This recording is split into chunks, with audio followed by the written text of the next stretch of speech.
You are the most welcome to online classes student. Myself Pankaj Tiwari, and today I am going to explain here national movement during World War First. Student, this is my 7th video of chapter Nationalist Movement for class 8. Student मैं बता देना चाहता हूँ कि इसमें first world war के दौरान का सिचुएशन बताया है।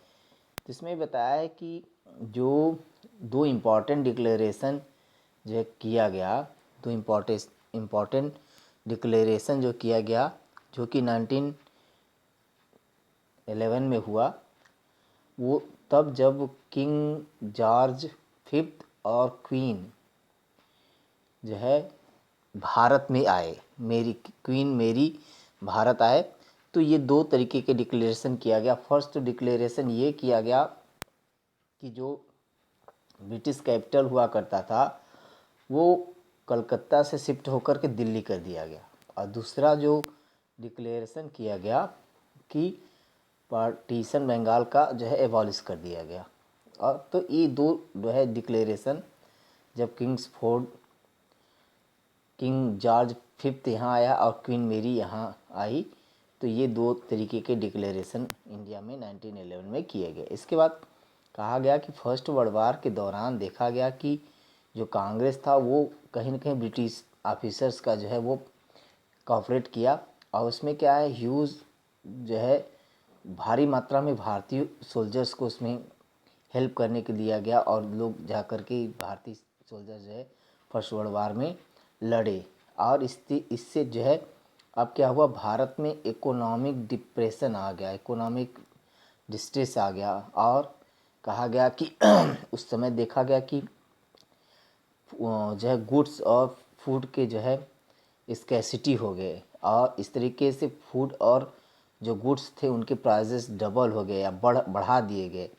उस समय तो देखा गया कि भारतीय बिजनेसमैन जो थे, इंडस्ट्रियलिस्ट थे, उन्होंने अच्छा प्रॉफिट कमाया, लेकिन अब उसके बाद देखा गया वार सप्लाई में अच्छा प्रॉफिट कमाया, लेकिन 1950-60 में तिलक और एनी बेसेंट ने मिल करके जो है होम रूल लीग बनाया। अब होम रूल लीग बनाया तो होम रूल लीग क्या है, सेल्फ गवर्नमेंट था। जो एनी बेसेंट थी और तिलक थे, वो चाहते थे कि फर्स्ट वर्ल्ड वार के बाद जो है अपने देश का अपना शासन हो, लेकिन उसी समय एनी बेसेंट को अरेस्ट कर लिया जाता है, लेकिन जब पब्लिकली इसका एजिटेशन होने लगता है तो फिर उन्हें रिलीज कर दिया गया। तो इस तरीके से ब्रिटिश गवर्नमेंट जो था वो इस डिसयूनिटी का जो है फुल जो है एडवांटेज उठाना चाहता था। जो पब्लिक एजिटेशन होने लगा, इसके बाद नेशनलिस्ट जो थे वो रियलाइज़ करने लगे कि ब्रिटिश गवर्नमेंट जो है इसका जो है फुल एडवांटेज ले रहा था। किसका? जो भारतीयों में डिसयूनिटी था, भारत में जो एक तरीके से एकता नहीं था, उसका जो है फुल एडवांटेज जो है मिल रहा था ब्रिटिशर्स को। अब इस तरीके से देखा गया कि लखनऊ का जो सेशन हुआ उसमें नेशनलिस्ट कांग्रेस 1960 में हिस्टोरिकल अकाउंट हुआ। दो जो है ऐतिहासिक जो है एक तरीके से निर्णय हुआ। एक तो ये देखा गया कि जो मॉडरेट और रेडिकल्स लीडर थे उन्होंने डिसाइड किया कि अब ये साथ में मिल कर के लड़ेंगे, जो नेशनलिस्ट मूवमेंट है एक साथ मिल कर के लड़ेंगे। और सेकेंड ये हुआ कि कांग्रेस और मुस्लिम लीग जो था वो सैंक कर गया, क्योंकि जो अलग अलग गवर्नमेंट जो थे वो अलग प्रकार के जो है कुछ न कुछ ऐसे व्यू लेके आते थे कि इनमें डिवाइड एंड रूल करके अलग कर देते, लेकिन फिर जो है दोनों ग्रुप जो मुस्लिम लीग था और कांग्रेस फिर एक ही प्लेटफॉर्म पर जो है रिप्रेजेंट होने लगा। और इसके बाद देखा गया कि लोकमान्य तिलक ने इनके लिए जो एक अहम भूमिका अदा की और दोनों ग्रुप्स के लोगों को एकजुट कर दिया। अब इस तरीके से देखा गया कि न केवल मॉडरेट और रेडिकल लीडर ही एकजुट हुए, बल्कि कांग्रेस और मुस्लिम लीग को भी एक साथ जो है मिल करके और मूवमेंट चलाने का जो है मौका मिल गया।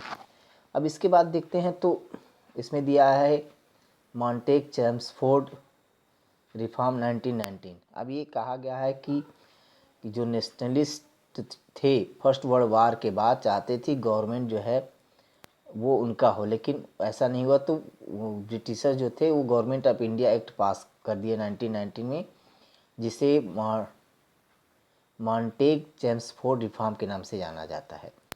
मॉन्टेग चेम्सफोर्ड रिफॉर्म के नाम से जाना जाता है। अब इसके बाद देखा गया कि मॉन्टेग चेम्सफोर्ड जो था मॉन्टेग चेम्सफोर्ड रिफॉर्म 1919, अब उसमें जो है प्रोविज़न दिया गया, उस एक्ट में कुछ प्रोविज़न दिए गए। उस मेन प्रोविज़न ये था कि लेजिस्लेटिव काउंसिल जो था वो सेंटर में रहता, जो कि बाइकामेरल होता। बाइकामेरल का मतलब द्विसंसदात्मक होता, जिसमें 2 हाउसेस होते। 2 हाउसेस में एक लेजिस्लेटिव काउंसिल होता और एक जो है लेजिस्लेटिव असेंबली होता और एक जो है काउंसिल ऑफ स्टेट होता। 2 तरीके के होते पार्लियामेंट उसमें। और इसके बाद जो है मेजॉरिटी के अकॉर्डिंग मेंबर्स, इनके मेंबर्स को चुना जाता। मेजॉरिटी के अकॉर्डिंग इनके मेंबर्स को चुना जाता। वैसे देखा गया कि इसमें जो है वोटिंग का जो प्रोसेस था वो यूनिवर्सल नहीं था। मतलब जो भारत में इस समय एडल्ट फ्रेंचाइजी है, यूनिवर्सल एडल्ट फ्रेंचाइजी सामान्य मताधिकार, उसके अकॉर्डिंग नहीं था। वोट देने का अधिकार केवल उन्हीं को था, या वही लोग वोट कर सकते थे जिनके पास प्रॉपर्टी हो।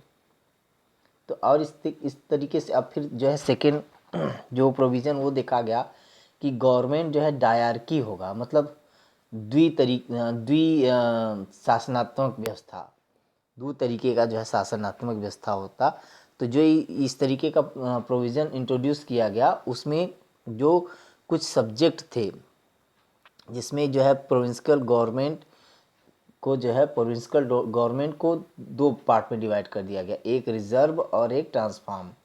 तो जो रिजर्व था वो कुछ इम्पॉर्टेंट सब्जेक्ट जैसे फाइनेंस का, लॉ ऑर्डर का, ये जो थे सब्जेक्ट वो रिजर्व था। और ये रिजर्व जो है गवर्नमेंट के अंडर में हुआ करता था, गवर्नमेंट इसको जो है हेल्प करता था या गवर्नमेंट के द्वारा इसको जो है चलाया जाता था। जबकि ट्रांसफॉर्म जो थे उसमें कुछ ऐसे सब्जेक्ट जैसे हेल्थ, एजुकेशन, एडमिनिस्ट्रेशन ये आता था। और इसके मेंबर्स जो है भारतीयों के लेजिस्लेचर द्वारा चुने जाते थे।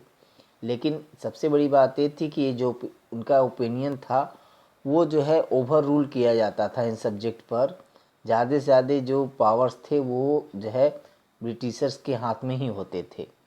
अब इस तरीके से जो एक्ट था वो फेल्योर हो गया, क्योंकि जो लोगों का एक्सपेक्टेशन था उससे काफ़ी बिलो ये हुआ करता था, और इंडियन जो थे उससे सेटिस्फाई नहीं थे और इसके लिए प्रोटेस्ट कर रहे थे। अब इस तरीके से देखा गया कि कंट्रोल जो था वो जो है अब नहीं रहा, और ब्रिटिश ने रॉलेट एक्ट पास कर दिया। ब्रिटिश ने रॉलेट एक्ट 1919 में पास कर दिया। इसके अकॉर्डिंग गवर्नमेंट को एक अथॉरिटी मिल गया कि किसी भी व्यक्ति को अगर वो किसी तरीके का लॉ और ऑर्डर का जो है वो अवहेलना करता है तो उसे जो है बिना किसी कोर्ट के मुकदमा चलाए उसे जो है जेल भेज दिया जाता था, और उन्हें अपील करने का भी अधिकार नहीं था। इस तरीके से कहा जा सकता है कि डायरेक्टली उनको जो है